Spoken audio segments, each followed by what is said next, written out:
The incense had barely finished burning when my son-in-law set the paper down on my husband's altar, not beside it. On it, right across the small brass urn where the ash still curled upward in thin gray ribbons, right beside the photograph of Min, in his gray suit, the one taken the year before he passed, smiling the way he always smiled when he thought no one was watching him be proud. "Sign here, Mom," Kong said. "Company's ours now. You're too old to be running things anyway." The room went still the way a room goes still right before rain. I heard my niece's chopsticks stop clicking against her bowl. I heard the ceiling fan turning. Turning. The only sound left in a house that had, 10 seconds earlier, been full of the low murmur of relatives eating bun rio and talking about the rainy season. 41 people were in that room for my husband's death anniversary. 41 people watched my son-in-law place a legal document on the altar of a man who had built an entire company with his own 2 hands, who had walked through monsoon floods in 1989, carrying ledgers wrapped in plastic so the ink wouldn't run, who had never once raised his voice at me in 38 years of marriage, and not one of them said a word. I looked at the paper. I did not pick it up. My eyes moved instead to the photograph behind it. Min's eyes, dark and steady, looking past Kong's shoulder, as if he, too, were waiting to see what I would do. I smiled. It was not a large smile, just a small lift at the corner of my mouth, the kind you give a child who has said something foolish without understanding the weight of it. I have been told my whole life that my face gives nothing away. My mother used to say I had been born already knowing how to keep a secret, that even as an infant I would watch a room before I cried in it. Kong's jaw tightened. He had expected tears, maybe, or anger, something he could point to and say later, "See, she's not well. She's not herself." He had not expected silence with a smile sitting on top of it like a lid on a pot that refuses to boil. "Mom?" Hung's voice, my own daughter, thin and uncertain from somewhere near the kitchen doorway. She would not look at me directly. She looked instead at the smoke still rising from the incense, as though the ash held something she needed to read. I said nothing. I have learned, in 68 years, that silence is not empty. Silence is a held breath. Silence is the moment before a door opens, and it tells you far more about the people in the room than anything they could say. Kong mistook my silence for confusion. Tuan, standing near the window in his pressed shirt, the faux Jiamdok who had become Kong's shadow over the past year, mistook it for surrender. I watched it settle over both their faces. That small relaxation, that little exhale of men who believe they have already won. They had no idea what they were looking at.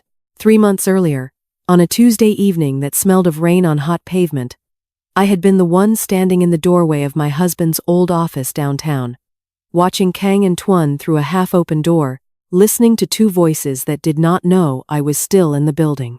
That was the night everything started. That was the night I learned what kind of company I had married into a family to protect. But that comes later. For now, in this room, with the incense curling and 41 relatives holding their breath, I only smiled, the way still water smiles at a stone thrown into it, accepting the disturbance, absorbing it, giving nothing back but a few slow, patient ripples that would, in time, reach every shore. Kong cleared his throat. "Mom, did you hear me?" I said, "Sign it." I let my gaze drift from the photograph to his face. 43 years old, my son-in-law, with a tailored shirt and a watch he had not been able to afford 2 years ago. He had married my daughter in a temple garden full of orchids. And I remembered thinking, on that day, how careful his smile was, careful in the way a man's smile is careful when he is rehearsing it for an audience rather than feeling it. I had been wrong about so many things in my life. I had not been wrong about that smile. "Not today," I said. 4 words. Quiet ones.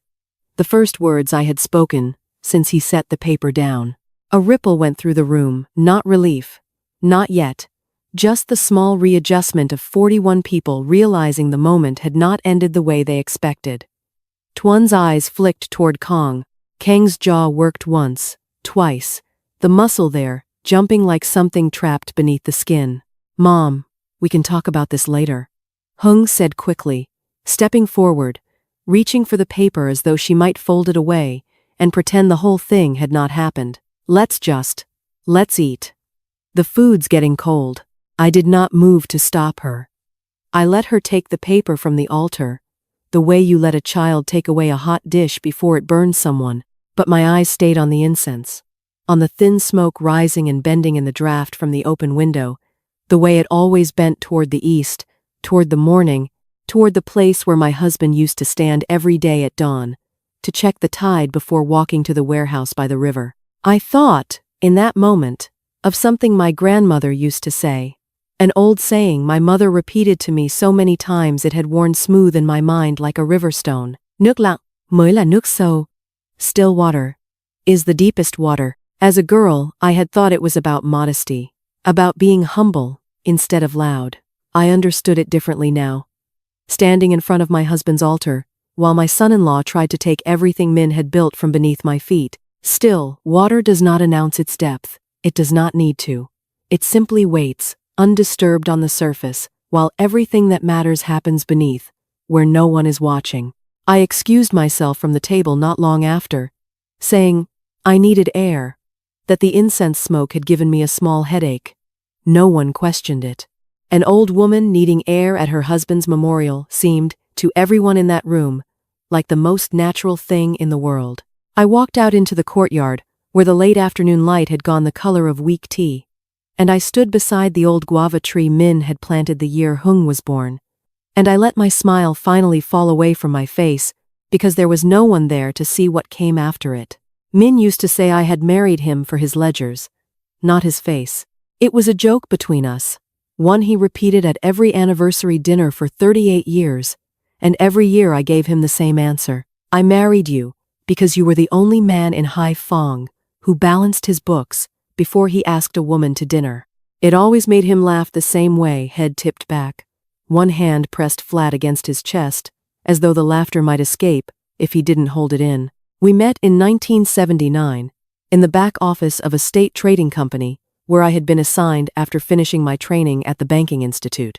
I was 21 years old, and already known, among the older clerks, as the girl who could find a missing dong in a stack of receipts faster than anyone in the building. Min was 26, recently transferred from the shipping division, and he had a habit of frowning so hard at numbers that did not add up, that the other clerks called him the accountant who argues with arithmetic. He came to my desk on a Thursday, with a column of figures that would not balance no matter how many times he checked them. I found the error in 11 minutes, a transposed digit buried 4 pages deep. The kind of mistake that hides in plain sight precisely because everyone assumes the larger numbers must be where the problem lives. He stared at the page for a long moment, then at me, and said, "Will you marry me?" I told him to ask again after he learned to add. He asked again 3 months later, properly this time, with his mother present and a small gold ring that had belonged to his grandmother. I said yes, because by then, I had watched him work for 90 days, watched him stay late, checking inventory counts that other men would have signed off on without looking, watched him walk 2 kilometers in the rain to correct an invoice rather than let a supplier be shorted by mistake. I did not marry a face. I married a way of being careful with other people's trust. We built the company together, though the world only ever credited him. In the early years, after Doi Mai opened the doors that had been shut for so long, Min used what he'd learned moving goods through the old state system to start a small import business, construction materials at first, steel rebar and cement mixers, brought in from Korea and later from China, sold to the building boom that swept through the north as the country opened itself piece by piece. I kept the books. I always kept the books. While he built relationships with suppliers and walked construction sites in his rubber boots, checking shipments against manifests with his own 2 hands, I sat in the back office, balancing accounts, catching the small discrepancies before they became large ones, the way I had caught his 11-minute mistake all those years ago. People who met us at company dinners assumed I was simply his wife, present to smile and pour tea. They did not know that for the first 9 years of Walker, no, not Walker, that was a different story. A different woman in a different country. They did not know that for the first 9 years of our company, no major contract was signed without my reviewing the numbers first. Min used to introduce me, when he was feeling proud after a few cups of rice wine, as my real business partner, the one who actually does the math. We had one daughter, Huong, born in the spring of 1985, in a hospital room that smelled of antiseptic and the lotus flowers Min had bribed a nurse to smuggle in past the door.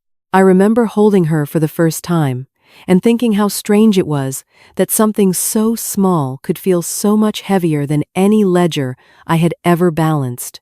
We raised her in the house we still now lived in, I correct myself.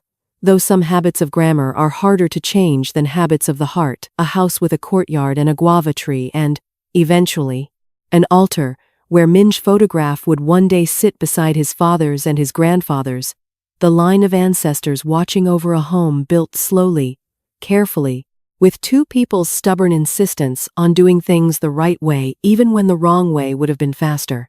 Huong married Kang when she was 28. I remember the wedding well, orchids strung along the temple garden, the smell of grilled meat from the reception tents, Kang's mother weeping with what I assumed, at the time, was simple happiness. I remember Min pulling me aside during the banquet, his hand warm around mine, and saying quietly, "What do you think of him?"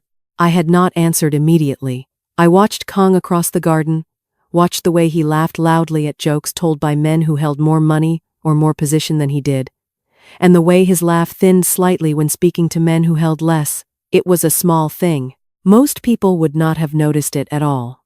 But I had spent 40 years reading numbers that lied about themselves, learning to see the truth hiding underneath the figures someone wanted you to believe. A man's laugh is its own kind of ledger, if you know how to read it. He's ambitious, I told Min. It was the kindest true thing I could find to say. Min squeezed my hand. Ambitious is good. Ambitious built this company. He smiled at me, the same smile from our first anniversary. The one that still made something in my chest go soft after 30 years of marriage. Not everyone can balance the books like you, huh? But we don't need everyone to. We need people who work hard and want good things for the family. I did not argue with him. I have spent my whole life choosing carefully which battles are worth fighting. And on the day of our daughter's wedding, with orchids in the air and my husband's hand warm in mine, I decided this was not one of them. Kang made Huong happy. Or seemed to. He brought her flowers on ordinary Tuesdays. He remembered her mother's death anniversary without being reminded. These were not small things, not in a country where I had watched so many marriages run on indifference disguised as duty.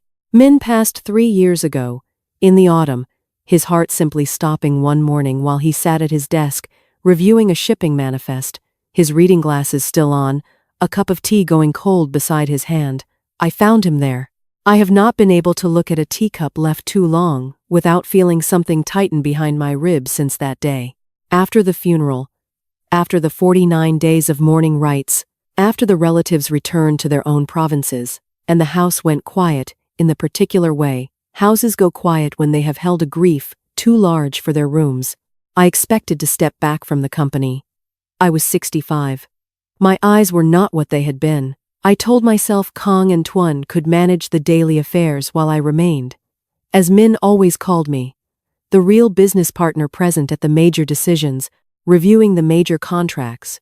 The same arrangement I had held for nearly 4 decades.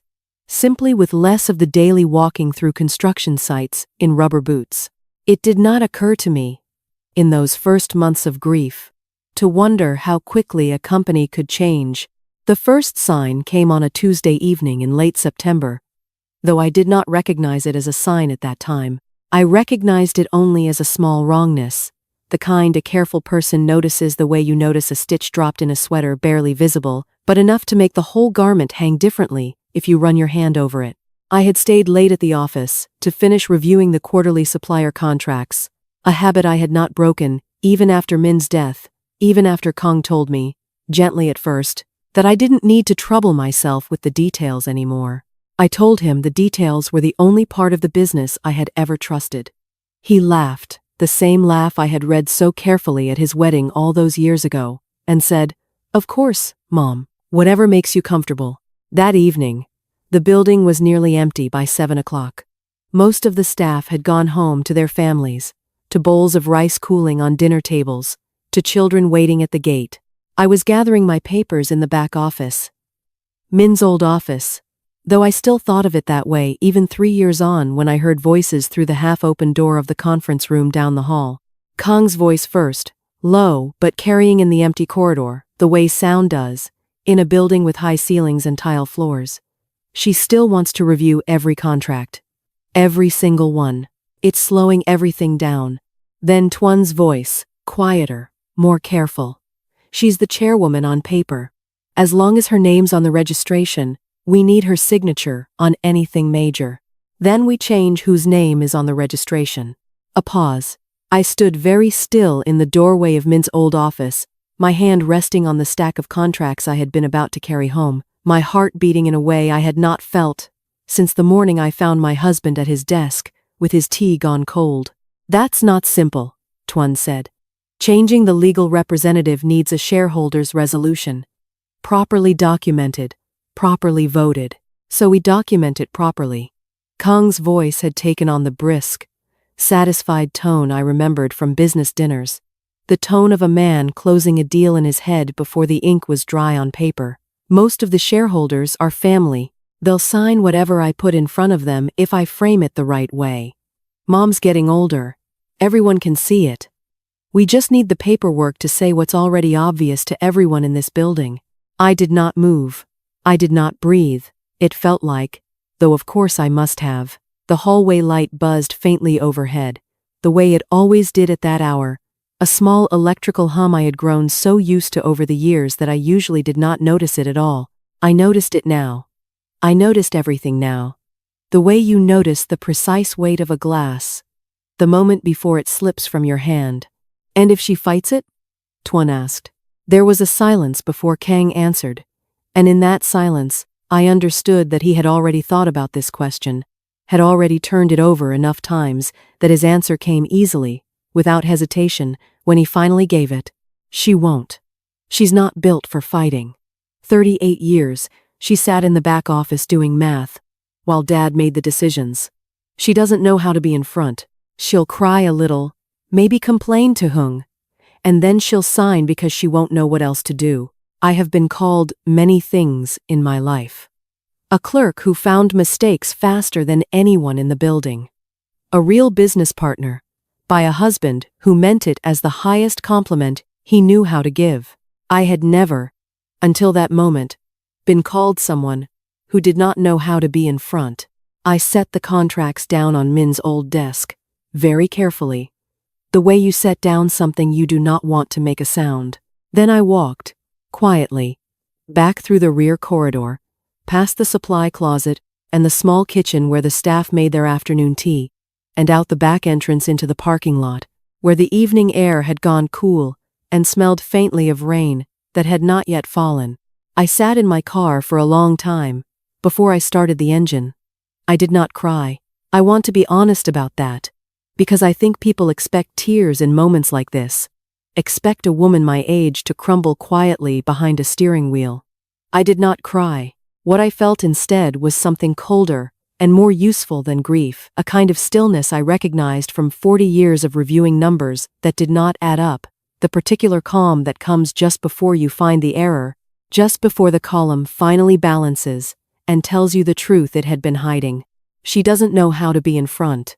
I thought of Min, sitting across from me at our first anniversary dinner, lifting his glass and saying, in front of his own business partners, that I was the one who actually did the math. I thought of the 11 minutes it had taken me to find his transposed digit, the mistake hiding 4 pages deep, precisely because everyone assumed the error must live somewhere larger, somewhere more obvious.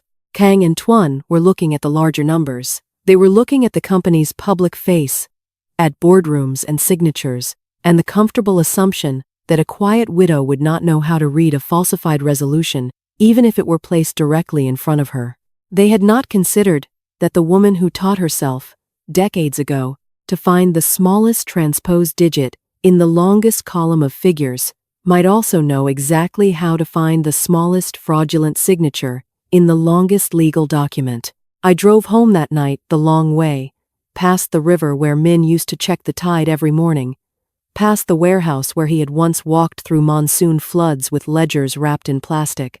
The streetlights threw long yellow reflections across the wet pavement, and somewhere behind the clouds a thin moon tried and failed to break through.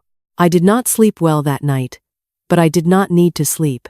I needed, instead, to begin remembering everything I had ever taught myself about finding the truth inside a column of numbers that wanted, very badly, to hide it.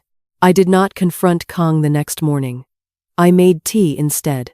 This is something I learned long before I learned accounting, that the most dangerous moment in any negotiation is the moment right after you discover your opponent's true position, because it is also the moment you are most likely to act from anger rather than from clarity.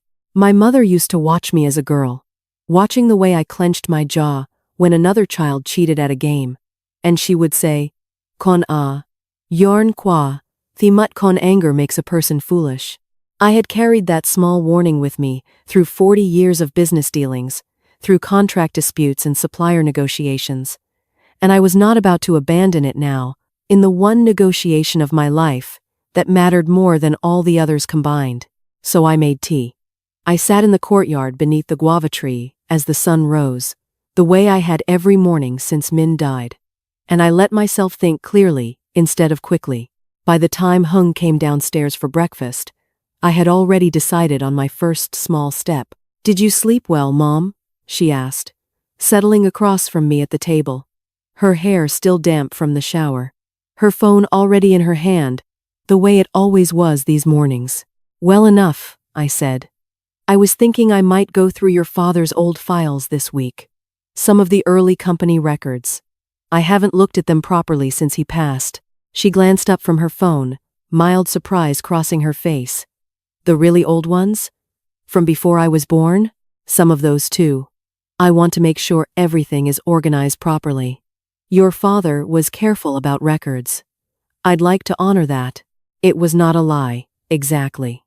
I have always believed the most useful truths are the ones spoken in a way that means two things at once, one meaning for the listener who is not paying close attention, and a second, truer meaning for the listener who is. Hung heard a grieving widow sentimentally revisiting her late husband's paperwork. I meant something else entirely. I spent that week in the back room of the old warehouse office, where Min had kept decades of company records in metal filing cabinets that smelled of dust and old paper and, faintly, of the cigarettes he used to smoke before his doctor made him stop. I told the staff I was simply organizing a small project to occupy a widow's idle hands. No one questioned an old woman sorting through yellowed folders. No one thought to wonder why I worked with such methodical, unhurried patience, cabinet by cabinet, folder by folder, the way I used to work through a column of figures that refused to balance. What I was actually doing was building a record of how the company's governance had functioned for the past 30 years. Every shareholders' meeting, every resolution, every signature page, going back to the earliest days when Min and I had filed the original incorporation papers together at a government office that no longer even existed under that name. I needed to understand, with complete precision, exactly what a properly documented shareholders' resolution was supposed to look like, because I suspected I would soon be looking at one that was not. It was on the fourth day, a Friday, that I found what I had been both expecting and dreading. Buried in a folder that should have contained nothing but routine quarterly minutes, I found a draft.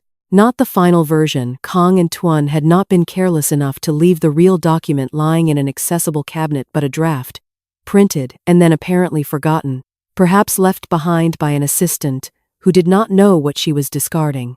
A resolution naming Kong as the new legal representative of the company, citing a shareholders' meeting dated 3 weeks in the future, a meeting that, as far as I knew, no one had yet called or announced.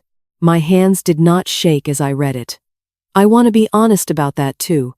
I had expected, somehow, that finding the proof would feel like a blow, the way the conversation in the hallway had felt. Instead, it felt like something settling into place, the way a column of numbers feels when you finally locate the error and the whole page seems to exhale. I read the draft 3 times, memorizing the language, the dates, the list of shareholders whose signatures it claimed to anticipate names of cousins and in-laws scattered across 3 provinces, people who, I was almost certain, had never been formally notified of any meeting, let alone asked to vote on one. I folded the draft carefully and slipped it into the inside pocket of my dai, against my chest, where I could feel the faint crinkle of paper with every breath. That evening, walking back through the courtyard toward the house, I passed beneath the guava tree Min had planted the year Hung was born.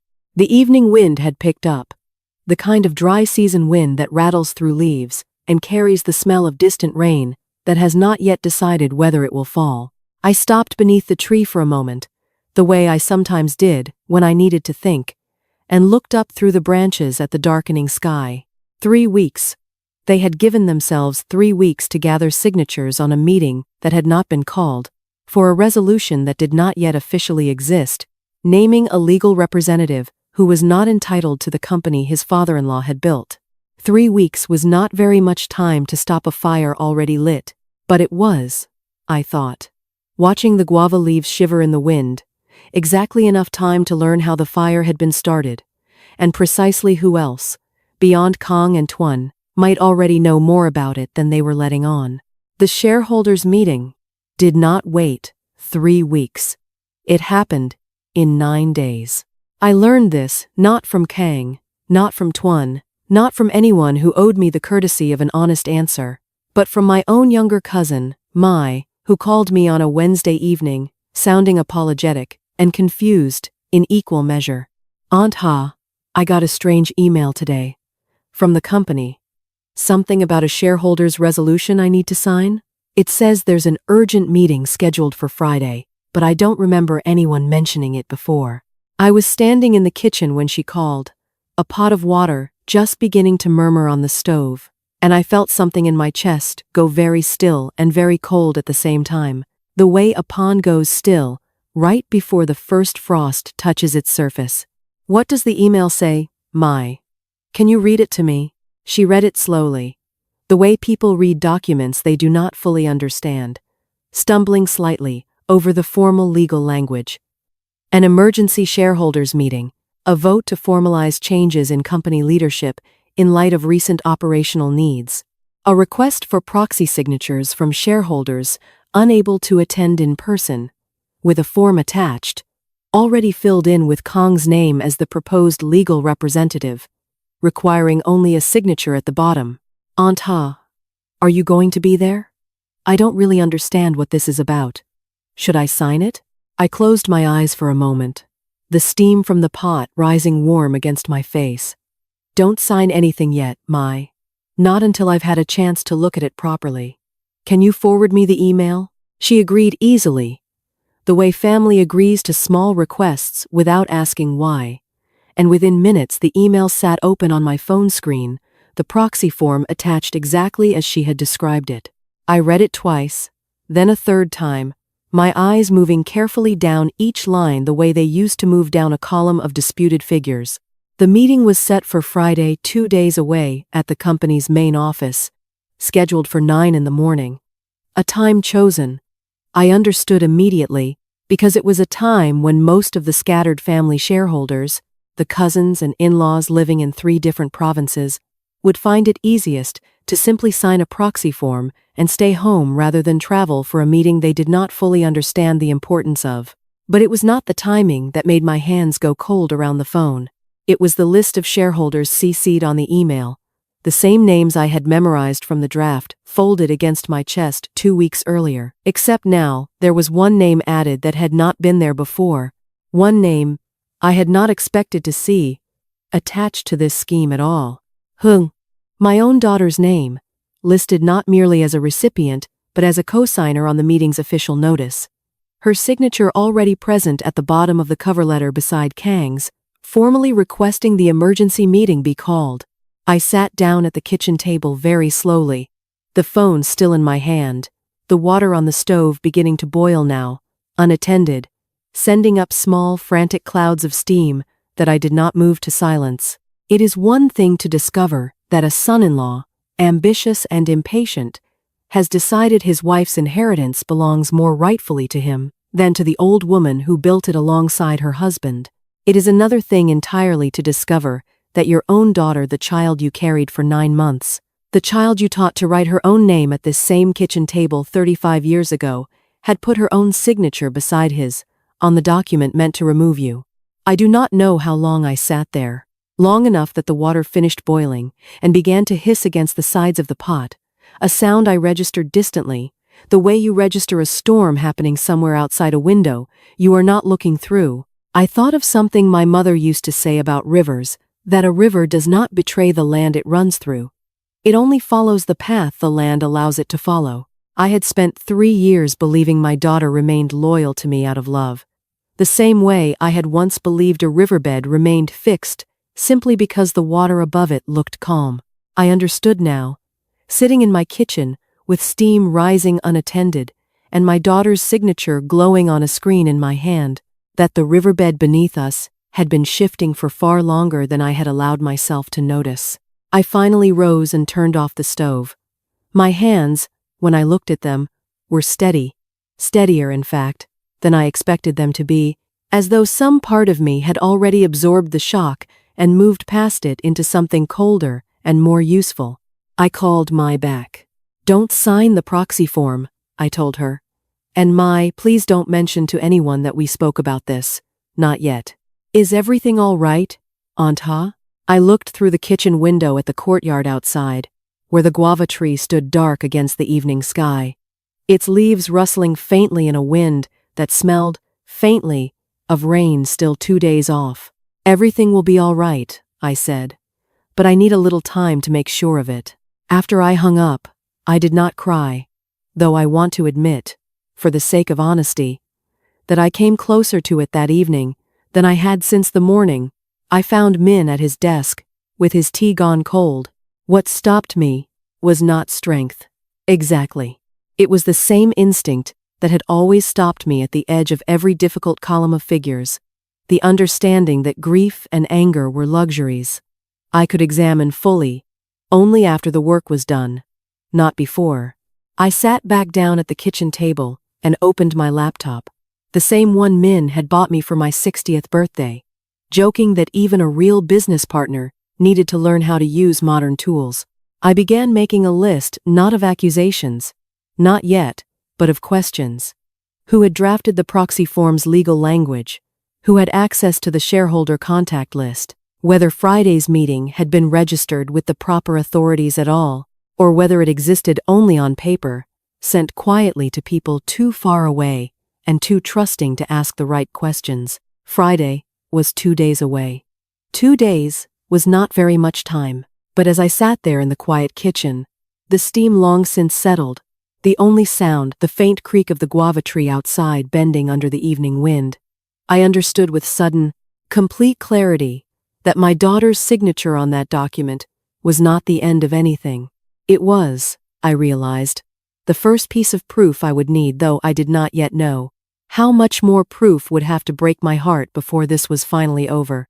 I spent Thursday doing what I have always done best, making quiet, careful inquiries that no one in the room realizes are inquiries at all. I began with a phone call to Mr. Kwang, an old friend of Min's who had served, for over a decade, as the company's registered legal counsel before retiring 2 years earlier. He still kept an office downtown, a small one above a tailor shop, where he now spent most of his time advising old friends on matters too sensitive for younger lawyers who had not yet learned the value of discretion. "Baha," he said warmly when I arrived, gesturing me into the chair across from his desk, a desk far smaller and more cluttered than the one he had once kept at the company's headquarters. "It has been too long. How are you managing?" "Since Min." "I am managing," I said, and let the silence after those words carry whatever weight it needed to carry. Mr. Kwang, being an old friend and an old lawyer in equal measure, understood the value of not pressing further. I laid the matter out for him plainly, the conversation I had overheard in the hallway, the draft resolution I had found folded in the company files, the emergency meeting now scheduled for the following morning, the proxy form bearing my own daughter's signature beside Kang's. He listened without interrupting, the way good lawyers and good accountants both learn to listen, taking small notes in the margin of a yellow legal pad. When I finished, he set down his pen and looked at me over the top of his reading glasses. For a shareholder's resolution naming a new legal representative to be valid, he said slowly, it requires a quorum of properly notified shareholders representing a majority of voting shares, a meeting called according to the timeline specified in the company's charter which, if I remember correctly, requires 14 days written notice, not 2 inaccurate minutes reflecting an actual vote, not simply collected proxy signatures gathered under pressure. 14 days, I repeated. 14 days, he confirmed. Tomorrow's meeting, called with only 2 days' notice, already violates the charter on its face. If they proceed with it, regardless, and file the resulting resolution with the Business Registration Authority, they are committing fraud against the company's own governing documents and, depending on how the paperwork is presented, potentially fraud against the state registry itself. Something in my chest, which had been clenched tight since Wednesday evening, loosened by a small but meaningful degree. It is one thing to suspect you are being wronged. It is another thing entirely to have an old friend, a careful man who had spent 40 years protecting exactly this kind of company from exactly this kind of scheme, confirm in plain language that the wrong being done to you has a name, a legal shape, a weakness that could be found and pressed. What do I do? I asked. Mr. Kwong considered this for a long moment, tapping his pen against the legal pad. You have 2 choices. Baha. You can stop the meeting before it happens, send formal notice tonight that it violates the charter, which would likely force Kong to delay and regroup. Or he paused, choosing his next words carefully, the way a man chooses stones when crossing a river. He does not fully trust, you can let the meeting happen. I frowned. Let it happen? If they proceed despite knowing, or once you have informed them that the meeting violates proper notice requirements, and they file the resolution anyway, they have created their own evidence of intentional fraud, rather than simple oversight. A judge looks very differently at a mistake than at a deliberate act taken with full knowledge that it was improper. He folded his hands. But that is a harder road, Baha. It asks you to watch your own daughter sign something you know to be unlawful, and say nothing. For a little while longer, I thought of the riverbed beneath calm water, the shape the land allows the river to follow. I thought of Hung's signature glowing on my phone screen, and the version of my daughter I had believed in for 35 years, standing somewhere just out of reach behind it. I can wait a little longer, I said quietly. I have already waited 3 months. A little longer will not break me. Mr. Kwong studied my face for a moment, the way he used to study contracts before signing off on them, searching for whatever small detail might be hiding beneath the larger picture. Whatever he found there seemed to satisfy him. Then I will help you build the case properly, he said, quietly. We will need a full record, the original charter, the original shareholder registry, copies of every document they file from this point forward, and ideally, some record of the conversation you overheard, if you can manage it without putting yourself at risk. I left his office that afternoon with a folder of notes and something I had not expected to feel quite so strongly. A small, careful flicker of satisfaction, the particular kind that comes not from anger finally released, but from anger finally given a useful shape. For 3 months, I had felt like a woman standing in floodwater with no understanding of where the current was pulling her. Now, for the first time, I understood the shape of the riverbed beneath me, and I could begin, carefully, to choose my own footing. That evening, I returned to the warehouse office on the pretense of continuing my organizing project, and I quietly photographed every page of the original company charter, the original shareholder registry from the year of incorporation, and the handful of legitimate resolutions filed over the decades, each one properly noticed, properly voted, properly documented. the genuine version of the very process Kang was now trying to counterfeit. I also did something I had never imagined myself capable of doing 3 months earlier. I purchased a small voice recorder, the kind sold openly in any electronics shop downtown, no larger than a matchbox, and I began carrying it with me whenever I was near the office, tucked discreetly into the inside pocket of my dai, against my chest, in the same place where I had once carried the folded draft resolution. If tomorrow's meeting was going to happen regardless of what I knew, then I intended to make certain that everything said in that room would be remembered with perfect, unforgiving accuracy. The conference room was full by 9 o'clock Friday morning, though full is perhaps too generous a word for what I found there. 14 people physically present, mostly junior staff, and 2 cousins who lived close enough to attend in person, while a stack of signed proxy forms sat in a folder at the head of the table, representing the votes of the 11 relatives scattered across 3 provinces who had been asked, with only 2 days' notice, to sign away their say in the matter, without fully understanding what they were signing. Kang sat at the head of the table where Min used to sit.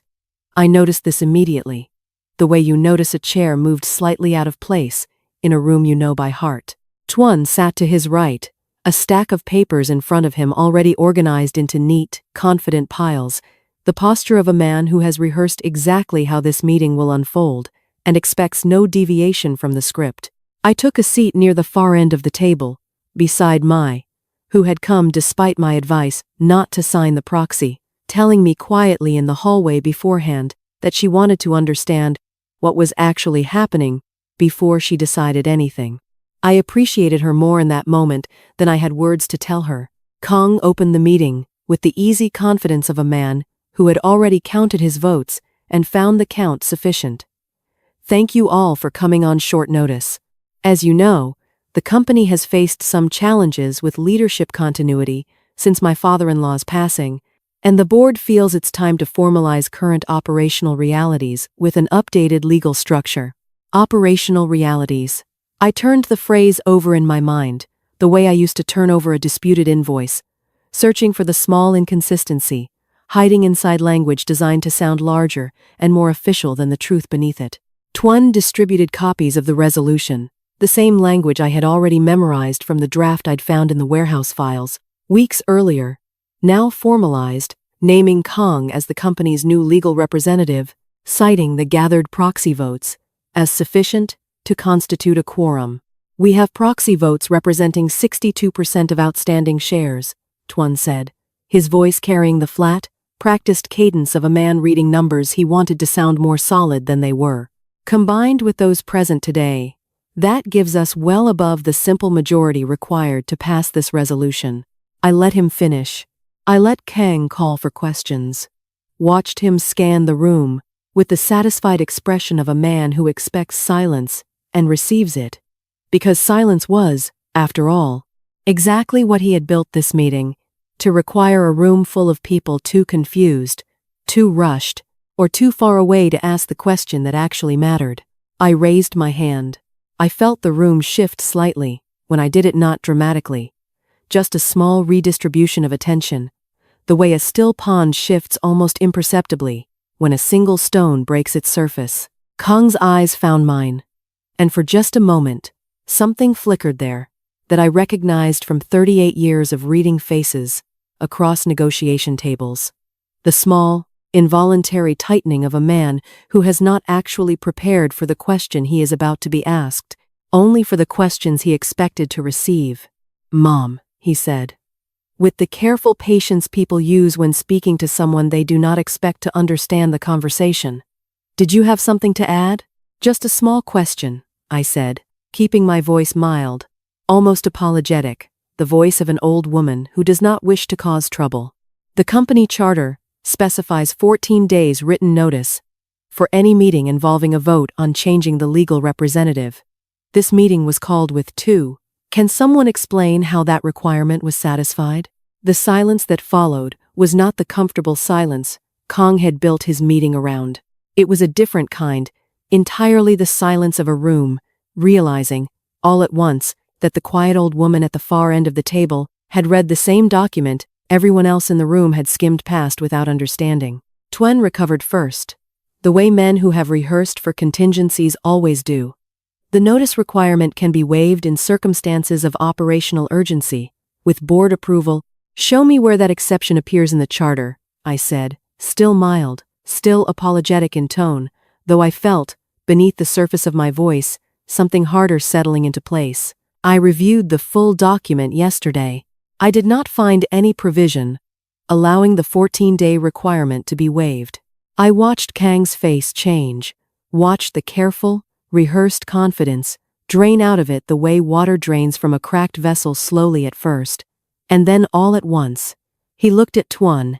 Twen looked at the papers in front of him, shuffling through them with the rising urgency of a man searching for a document he is beginning to suspect does not exist. We can address procedural details after the vote, Kang said, his voice rising slightly, the polish cracking just enough for me to hear what lay beneath it. Let's proceed with the resolution as scheduled. You cannot vote on a resolution at a meeting that was never validly called, I said.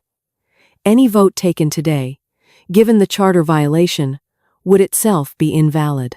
I would strongly recommend the board consult legal counsel before proceeding further. For a long, suspended moment, no one in the room spoke. I watched Kang's hand, resting on the table beside the stack of proxy forms, curl slowly into something close to a fist before he caught himself and forced it flat again. I watched Hung, sitting near him, finally look at me directly for the first time since the meeting began, not with defiance, not yet, but with something closer to alarm, the dawning recognition of a daughter, realizing her mother had not, in fact, failed to notice what was happening around her. Kang adjourned the meeting 12 minutes later, citing the need to review procedural matters, his voice tight and controlled in the way of a man trying very hard not to show a room full of people exactly how much ground had just shifted beneath him. As the room emptied, Mai squeezed my hand once under the table, a small, silent gesture I understood as both gratitude and apology for the proxy form she had nearly signed. I gathered my things slowly, deliberately, the last to leave the room except for Kang and Twen, who remained behind, their voices already dropping into the low, urgent register I recognized from the hallway conversation weeks earlier. I did not need to hear what they said next. I already knew, with complete certainty, that I had only delayed the storm, not stopped it, and that a man who believes he is owed something will not abandon his claim simply because the first attempt to seize it failed. He will only choose a sharper instrument the second time. The sharper instrument arrived 11 days later, on a quiet Tuesday afternoon, in the form of a registered letter delivered to my own front gate. I remember the weather that day with unusual precision, the particular gray stillness of early November, the air heavy with the smell of rain that had not yet fallen, the kind of sky my husband used to call waiting weather, a sky that seemed to be holding its breath. I was in the courtyard, tending the small altar offerings beneath the guava tree, when the postal worker called through the gate, and I remember the strange, small dread that moved through me before I had even read the envelope, the way a body sometimes knows before the mind does that something has shifted. Inside was a formal notice from the Business Registration Authority, informing me that a change in the company's legal representative had been filed and approved 3 days earlier, naming Kang as the new legal representative, effective immediately. Attached was a copy of the supposed shareholder's resolution, authorizing the change, a clean, properly formatted document, dated, certified, bearing what appeared to be a complete quorum of signatures. I read it standing in the courtyard, the incense from the altar still curling faintly behind me, and for a long moment, I simply could not make my mind accept what my eyes were telling it. They had filed it anyway.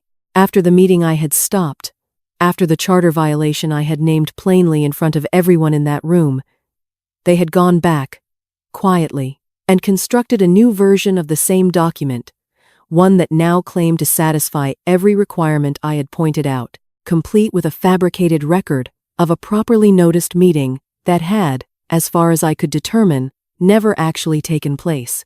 But it was not the forged meeting record that broke something open inside my chest. It was the signature page. There, third from the top, in handwriting I had watched develop from a child's careful, uneven letters into the fluid, confident signature of a grown woman, was Hung's name, not a proxy form signed in haste, not a signature gathered under the pressure of a rushed 2-day notice. This was a fresh document, dated after the meeting I had stopped, after I had stood in front of the entire family, and explained, in plain language, exactly why what they were attempting was unlawful. My daughter had signed it anyway. Knowingly, after everything, I sat down on the stone bench beneath the guava tree because I did not entirely trust my legs to hold me standing. I have spent this story trying to be a careful narrator of my own feelings, the same way I have spent my life being a careful reader of other people's numbers, measuring each emotion before I allow myself to fully feel it, the way I once measured each disputed figure, before I allowed myself to believe it was wrong. I will not be careful in describing what I felt sitting on that bench. I felt as though the ground itself had quietly, deliberately, been removed from beneath me while I was looking the other way. I thought of Hung at 6 years old, sitting at the kitchen table, while I taught her to write her own name, her small hand wrapped around mine, guiding the pencil with the fierce concentration only a child learning something for the first time can summon. I thought of her at 16, crying in this same courtyard, after a quarrel with a friend, and how I had held her beneath this same guava tree, and told her that family was the one ledger in life that should never need to be balanced, only trusted. I thought of her wedding, the orchids, Min's hand warm in mine as he asked what I thought of Kong, and how I had chosen, on that day, not to fight a battle I now understood I should have fought. The wind moved through the guava leaves above me, that same dry, restless wind I had felt the evening. I found the draft resolution, and I thought, with a clarity that arrived almost cruelly, amid so much grief, of something my grandmother used to say about bamboo, that bamboo bends in the storm precisely so it does not break, and that the people who mistake its bending for weakness are always, eventually, the ones left standing in the wreckage when the bamboo straightens again. I did not yet know whether I would bend or break. Sitting on that stone bench with the forged document trembling slightly in my hands, finally, after everything, beginning to shake, I knew only that something in me had reached the bottom of its capacity to absorb further wounds, without finally, completely, changing shape. I called Mr. Kwong that evening. My voice, when he answered, did not sound entirely like my own. They filed it, I told him. A new resolution, properly formatted. My daughter's signature is on it. There was a long pause on the line. The particular silence of an old friend absorbing news he understands will hurt more than the legal complications it represents. Bah, he said finally. Gently, I am so sorry. I need you to verify something for me, I said, forcing my voice steady, forcing the accountant in me back to the surface where she could be useful again, even as the mother in me remained somewhere on that stone bench, still reeling. The meeting this resolution claims happened. I need to know, with absolute certainty, whether it actually took place, or whether they fabricated the entire record. I can request the registration authority's complete file, he said. It will take a few days, but if the meeting minutes were fabricated, there will be inconsistencies. Forged documents always have a seam somewhere, if you look closely enough. A seam. I thought of the 11 minutes it had taken me to find a transposed digit hidden 4 pages deep in Min's earliest ledgers, the small, almost invisible error that had, in its own strange way, brought us together 38 years before today. I had spent my entire life finding the seams other people believed were hidden too well to find. Find it, I told Mr. Kwang. Find every seam in this document, no matter how small. After we hung up, I remained beneath the guava tree, long after dark had fully settled. Long after the incense on the altar had burned down to ash, long after the courtyard had gone quiet, except for the wind moving steadily, persistently, through branches that bent without breaking. I understood, by the time I finally rose and walked back into the house, that grief and fury could occupy the same body without canceling each other out, that I could love my daughter still, somewhere beneath the wreckage of what she had done, and also know with absolute, unshakable certainty that I would not allow this forged document, or the people who had constructed it, to stand. Mr. Kwang called me 4 days later, on a Saturday morning, his voice carrying a controlled excitement. I had not heard from him since the early years of his career, when he still believed every case could be won on the strength of careful reading alone. "I found the seam," he said. I sat down at the kitchen table, the same table where I had once guided Hung's small hand around a pencil, and listened as he explained. The forged resolution claimed the emergency shareholders' meeting had taken place on a specific date, at the company's main conference room, with a recorded quorum present. But the registration authority's full file included something Kang and Tuan had apparently overlooked: the building's own visitor log from that date, required by the property management company for security purposes, a routine administrative record that had nothing to do with company governance and everything to do with proving, beyond any reasonable dispute, exactly who had and had not entered the building on the day the meeting supposedly occurred. Only 4 people had signed into the conference room floor that day: Kang, Tuan, a junior assistant, and Hung. 4 people. Not the quorum the resolution claimed. Not the gathered relatives whose signatures appeared on the document. A meeting of 4 people, in an empty room, constructing the appearance of a vote that had never actually been taken by anyone beyond themselves. "It's not enough on its own, Mr. Kwang cautioned, but combined with the charter violation from the first meeting, and if we can establish that the listed shareholders were never actually informed or never actually voted, we have what we need to challenge this entire filing as fraudulent. The state registry takes forged shareholder resolutions very seriously. Baha. This is not a private family matter once we present it formally. This becomes a legal matter with consequences beyond losing control of a company." I thanked him quietly and hung up the phone, and I sat for a long moment in the stillness of my kitchen, turning the new information over in my mind, the way I once turned over disputed figures, searching not for the next problem, but, for the first time in months, for the shape of the solution finally coming into view.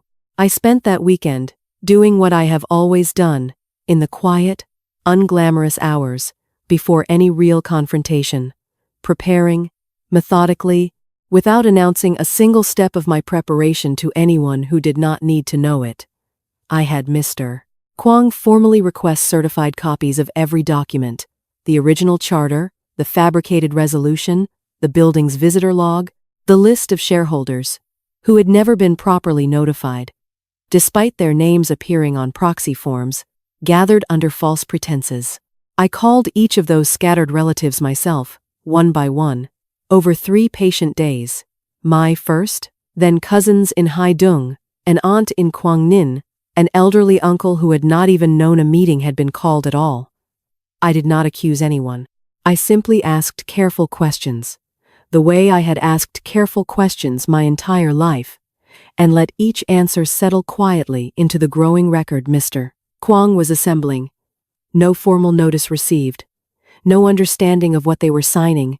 No genuine vote ever actually taken. By the time I gathered the full file in my hands the following Wednesday: charter, fabricated resolution, visitor log, and 7 separate statements from family members, confirming they had never been properly informed, I understood I was holding something far heavier than a stack of paper.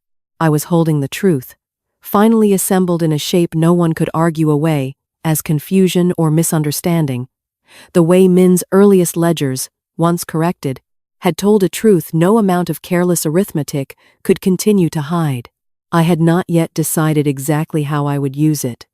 Mr. Kwang had suggested several paths: a formal complaint to the registration authority, a private confrontation with Kang first, a quiet legal filing that would simply void the fraudulent resolution without public confrontation at all. I told him I needed a few more days to think, and he respected this, the way he had always respected the slow, careful rhythm of how I made decisions that mattered. What I did not tell him, what I had not yet told anyone, was that I had begun thinking not just about how to undo what had been done, but about where, exactly, the undoing should happen, and in front of whom.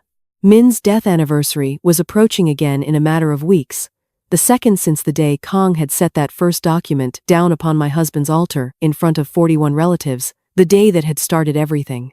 I found myself returning, again and again, to the memory of that room, the incense, the silence, the smile I had given Kong that he had so completely misread. He had chosen that room, that altar, that audience, to make his first move in front of everyone.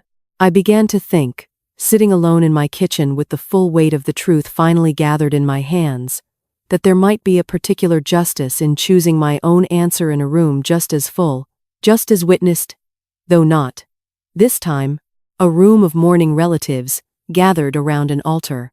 A room, instead, where the company's full shareholders, properly notified this time, with 14 days written notice exactly as the charter required, would gather to hear precisely what had been done in their names without their knowledge. I did not yet have a date. I did not yet have every final piece arranged. But standing in my kitchen that evening, looking out at the guava tree bending steadily in a wind that had, over the past weeks, grown noticeably colder, carrying with it the particular restless pressure of weather about to break, I understood with complete and quiet certainty that the storm I had been watching gather for 3 months was finally, fully, ready to arrive, and that this time I would be the one who decided exactly when the first thunder sounded. The shareholders' meeting took place on a clear morning in early December, in the same conference room where Kong had once watched his rehearsed confidence drain away over the matter of 14 days. This time, the notice had gone out exactly as the charter required, 14 days in writing, delivered by registered mail to every shareholder, including the 11, scattered across 3 provinces, who had been so quietly excluded from real participation the first time around. 23 people filled the room that morning, nearly every shareholder the company had, most of them present in person this time, having traveled from Haidong, from Quang Ninh, from towns I had not visited in years, because I had called each of them myself and told them, simply, that something important concerning their fathers, their uncles, their grandfather's company needed to be settled properly, in front of everyone, with nothing hidden. Kong sat at the head of the table again. I noticed, this time, that his hand rested on the table's edge, rather than flat against its surface, the small, unconscious posture of a man no longer entirely certain of his footing. Tuan sat beside him, his usual neat stack of papers in front of him, though I noticed his fingers kept returning to straighten an edge that was already straight, the nervous habit of someone checking, again and again, that a foundation he no longer fully trusts is still holding. Hung sat 2 seats down from Kong. She had not looked at me once since arriving, her eyes fixed instead on the folder in front of her, her shoulders drawn inward in a posture I recognized from her childhood, the way she used to sit when she knew she had done something wrong and was waiting, with dread, for the moment her father would find out. I opened the meeting myself, as the company's still legitimate chairwoman, a fact I had confirmed, in writing, from the registration authority itself, 3 days earlier, once Mr. Kwang's formal complaint regarding the fraudulent filing had been processed. "Thank you all for traveling," I said, my voice steady in the way I had practiced being steady for 3 months. Ever since a hallway conversation I was never meant to overhear. I called this meeting because every one of you has the right to know exactly what has been done with your shares, your signatures, and your trust over the past several weeks, and because I believe, after everything this family has built together, you deserve to hear it directly, not through rumor, and not through paperwork, mailed to you, without explanation. I felt Kong shift beside me, the chair creaking faintly beneath him. "Mom, I don't think this is the appropriate venue for—" "I think it is exactly the appropriate venue," I said. And something in my tone, quiet, unhurried, utterly without anger, seemed to land more heavily in the room than any raised voice could have. "Since this is the venue where, 6 weeks ago, you told this family that an emergency resolution had been properly voted by quorum, I'd like everyone here today to see what that resolution actually was." I distributed copies myself, walking the table slowly, placing one folder in front of each shareholder the fraudulent resolution on top, the company's official charter beneath it, the 14-day notice requirement highlighted in yellow on page 3. This resolution claims a meeting took place on October the 14th, I continued, with a recorded quorum representing 62% of shares. I'd like to draw your attention to the second document in your folder. I let the room read in silence for a moment, the particular silence of 23 people slowly understanding, page by page, that something has been done to them without their knowledge. Then I placed the third document on the table, the building's visitor log from October the 14th, certified by the property management company, listing only 4 names who had entered the conference room floor that day. 4 people signed into this building on the date this resolution claims a full shareholders meeting occurred, I said. Mr. Kang, Mr. Tuan, a junior assistant, and my daughter. I did not raise my voice. I did not need to. I watched the understanding move around the table, like the visible edge of a wave, reaching shore cousin to cousin, aunt to uncle, the slow, devastating arithmetic of 23 people recognizing, all at once, exactly how their trust had been used against them. That's not Kang started, his voice rising, the careful polish I remembered from his wedding day, finally, completely cracking. There were phone calls. People were consulted by phone. That's a normal part of. Phone calls are not votes, Kang, I said. And consultation is not consent, especially when 7 of the shareholders whose signatures appear on this proxy form have given written statements. I lifted a final folder, confirming they were never informed. A meeting was taking place at all, let alone given the chance to understand what they were signing. I passed copies of the 7 statements down the table. I watched Uncle Tom, the elderly relative from Quang Ninh, read his own name on a proxy form he had genuinely never seen before that morning. His weathered face going through confusion, then disbelief, then something harder and more final. I never signed anything, he said quietly. Looking up, his eyes moving not to me, but to Kang. Someone signed my name. The room had gone fully, completely still. By then, the particular stillness I remembered from the day Kang first set his demand down upon Min's altar.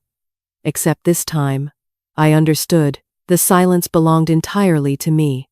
I had built it the way Min used to build a contract, brick by careful brick, leaving no gap large enough for doubt to slip through.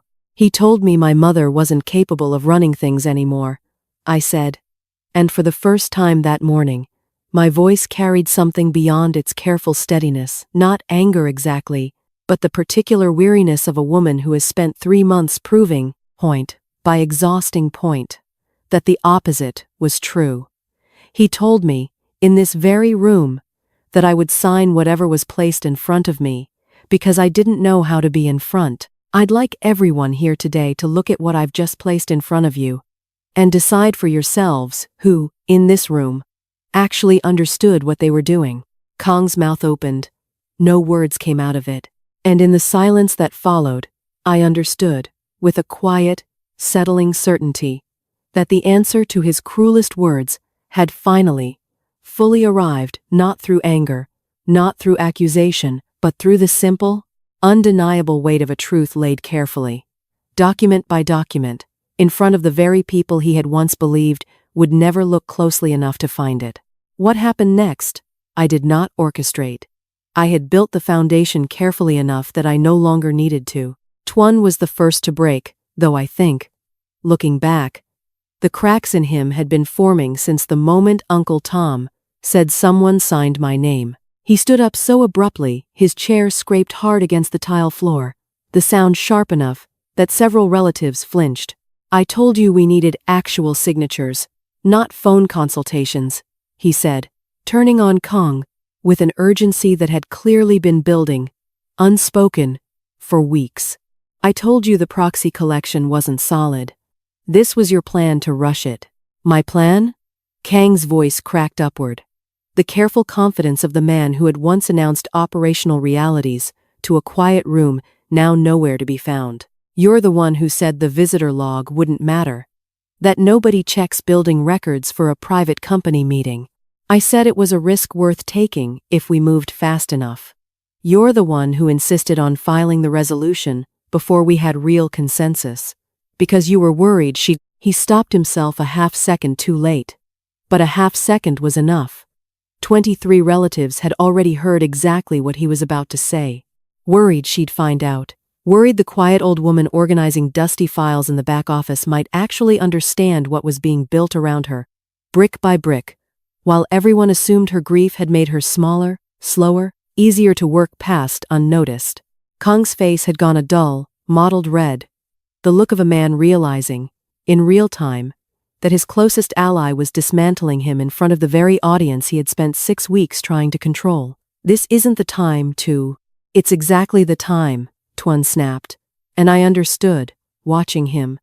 That fear had finally outpaced loyalty in him, the way it almost always does once a scheme begins visibly collapsing. Men who build conspiracies together rarely fall together with any grace. They fall the way a poorly built scaffold falls, each beam blaming the others for the failure of the whole structure. I have emails, Kang. I have your messages telling me exactly how to word the resolution, so it would look properly voted. If this goes to the registration authority as fraud, I am not going down for something that was your idea from the start. The room had gone from stunned silence into something closer to quiet horror. The particular discomfort of witnesses watching two men accuse each other faster than either could finish a single sentence, each interruption, peeling back another layer of exactly how deliberate, how coordinated, how knowing the entire scheme had been. I had not needed to say another word. I sat quietly at the head of the table, my hands folded in my lap, and let two men, who had spent 3 months underestimating an old woman's patience, finish the work I had begun, simply by being too afraid, in the end, to trust each other more than they feared the consequences now arriving. It was Hung who finally spoke, her voice small and unsteady, cutting through Kang and Tuan's overlapping accusations in a way that brought the entire room's attention sharply back to her. "Stop," she said. "Both of you. Just stop."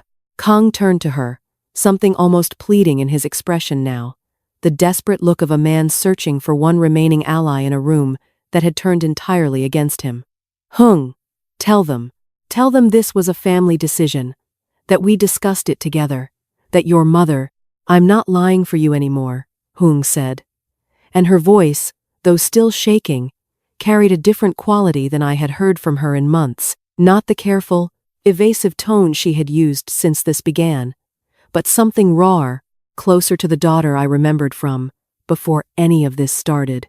She turned to face the table, to face her relatives, to face, finally, me. "He told me Mom was getting confused, that she'd misunderstand things if we explained them fully, that it would be kinder to just handle it for her." I wanted to believe him, because her voice broke slightly, because it was easier than admitting what I was actually doing. She looked at me then, directly, for the first time since the meeting began, and I saw in her face something I recognized from her childhood, from the courtyard beneath the guava tree, from every quarrel she had ever come to me to repair. Shame. Not performed shame, not the careful, manufactured remorse. I had watched her practice in smaller doses over recent weeks, but something that looked, finally, real.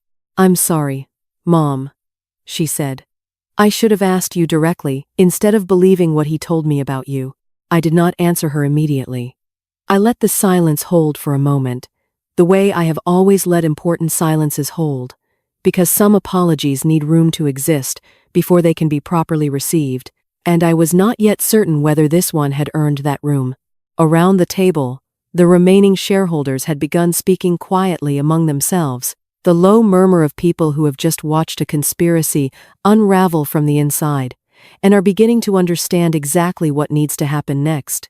Uncle Tom was the one who finally spoke loudly enough for the whole room to hear. "I move," he said, his old voice carrying surprising authority, "that this fraudulent resolution be formally voided, and that Baha be confirmed, by proper vote, as the company's legal representative, exactly as she has been since her husband's passing." The vote that followed was not close. 21 in favor. 2 abstentions, Kang and Tuan themselves, who had no standing left in the room to vote against their own undoing. Kang did not wait for the formal close of the meeting. He stood, gathered nothing, no papers, no folder, nothing but the wreckage of whatever he had believed he was building, and walked out of the conference room without another word, his footsteps echoing down the same corridor where, 3 months earlier, I had stood frozen outside a half-open door, listening to him explain to Tuan exactly how little he believed I understood. Tuan left shortly after, already on his phone, already speaking in the low, urgent tone of a man trying to secure his own legal protection before anyone else could secure it first.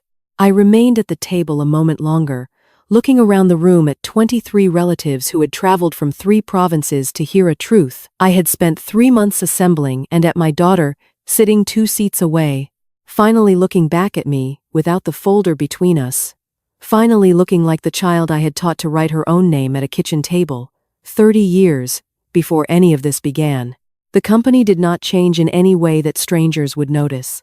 The same trucks still left the warehouse each morning loaded with steel and cement. The same suppliers still called the same office number they had called for 30 years. I did not rename anything, did not restructure anything, did not even move the small brass plaque on the front gate that still read, simply, the name Min had chosen the year we filed our first incorporation papers together. What changed was quieter than any of that, and in some ways heavier. Kong and Hung separated 4 months later. I want to be honest and say I did not orchestrate this, did not encourage it, did not even fully expect it. I had assumed, in the exhausted weeks immediately following the shareholders' meeting, that my daughter's marriage was simply one more piece of wreckage I would have to watch from a careful distance, unable to help and unwilling to interfere. But trust, once broken, as completely as Hung's had been broken, by watching her husband manufacture forgeries, with her own signature attached to them, does not often find its way back to where it started. She moved into a small apartment near the river in early spring, and though the silence between us in those first weeks remained heavy, with everything unsaid, she began coming to the house again on Sundays, sitting with me in the courtyard, beneath the guava tree, the way she used to as a girl. We did not speak, at first, about the resolution, or the proxy forms, or the months she had spent believing her husband's version of who I had become. We spoke instead about small things, the weather, the new tenant who had moved in next door, a recipe for the fish soup her father used to love. I understood, watching her relearn how to sit beside me without flinching, that some repairs cannot be rushed, that trust rebuilds the way a riverbed reshapes itself after a flood slowly, unevenly, never quite returning to its original course, but finding, eventually, a new way to carry the water forward. It was nearly a year later, on the anniversary of Min's passing, that I finally told her everything, not the parts she already knew, the meetings and the forged documents and the visitor log that had finally exposed the truth, but the parts that came before all of that. I told her about the hallway conversation I had overheard in September, the one she had never known I'd witnessed. I told her about the 11 minutes it had taken me to find her father's transposed digit all those years ago, the small mistake hiding 4 pages deep that had, in its own strange way, brought him to my desk and changed the entire shape of my life. I never told you that story before, I said, because I thought you already understood it. I thought you knew, without my having to say it directly, that I had never simply sat in the back office doing math while your father made the decisions. I was the one who taught myself to find what other people missed. I have been doing that my entire life. She was quiet for a long moment, looking at the guava tree, its branches heavier now with fruit than they had been the year before. Kong told me you wouldn't understand what was happening, she said finally. I think some part of me wanted that to be true, because it was easier than admitting I already knew, somewhere, that what we were doing was wrong. I did not tell her it was forgiven. Some things take longer than a single conversation beneath a guava tree to fully forgive, and I have never believed in offering forgiveness faster than it can be honestly meant. But I took her hand, the way I had taken it so many times across 35 years, and I told her that I understood that grief makes people vulnerable to easy explanations, and that I would rather spend the rest of my life slowly rebuilding what trust could be rebuilt, then spend it pretending nothing had broken at all. The following month, I made the decision I had been quietly turning over since the night of the shareholders' meeting. I called Mr. Kwang, and together, we drew up the proper documents. Not a resolution forced through with fabricated quorum, not a hurried filing meant to outrun anyone's understanding, but a carefully considered, fully transparent transfer of company leadership, voted on by every shareholder, with the full 14 days' notice the charter required. I did not transfer the company to Hung alone. I named her, formally, as my successor, but I also established, with the board's full support, a younger management structure beneath her who had nearly signed a proxy form she did not understand, and had instead chosen, that morning, to ask the harder question, and 2 younger cousins who had shown, across the difficult months of the dispute, the same careful attention to detail I had once shown a column of figures that refused to balance. I did not become richer through any of it. I had no need to. What I gained back was not money. The company's value had not changed by a single dong through the months of struggle, but something I understood, watching Hung sign her own name to the new leadership documents, carried far more weight than any sum could have. I had gotten my daughter back, imperfectly, slowly, the way a river finds its way back to its proper course after a flood has reshaped its banks. And I had ensured that what Min built with his own 2 hands, walking through monsoon floods with ledgers wrapped in plastic so the ink would not run, would pass into hands that understood, finally, what it had actually cost to build. On the 2nd anniversary of Min's death the same evening, almost to the hour, when Kong had once set a demand down upon my husband's altar in front of 41 relatives and called me too old to understand what I was looking at, I stood again before that same altar, alone this time, the incense curling upward in the same thin gray ribbons it always had, bending, as it always did, toward the east, toward the morning, toward the place where my husband used to stand at dawn, checking the tide before walking to work. I lit a fresh stick of incense and watched the smoke rise, and I thought, the way I had thought so many times across this long and difficult year, of my grandmother's old saying, "Still, water is the deepest water." I had been underestimated by people who mistook my quiet for emptiness, who looked at a still surface and assumed nothing moved beneath it. They had been wrong, the way people are so often wrong about water that does not announce its own depth. I smiled, the same small, knowing smile I had given Kang on the day this entire story began, except now there was no document waiting to be signed against my will, no audience holding its breath to see whether I would break. Only the quiet courtyard, the guava tree heavy with fruit, my daughter's footsteps approaching from the house behind me, and the steady, patient understanding that some kinds of strength were never meant to be loud, to be real. The water, I thought, watching the incense smoke bend gently eastward into the gathering dusk, had simply been waiting, all along, for the right moment to show exactly how deep it had always been. To every parent out there who's ever been told they were too old to understand, too slow to keep up, too forgetful to be trusted with their own life, I hope this story reminded you of something important. Quiet doesn't mean weak, and patience isn't surrender. The people who love you the right way will never need you to prove your worth, and the ones who do need proof were never really seeing you at all. If this story moved you, give it a like, and subscribe for more stories about the quiet strength of the people who built everything and were never properly thanked for it.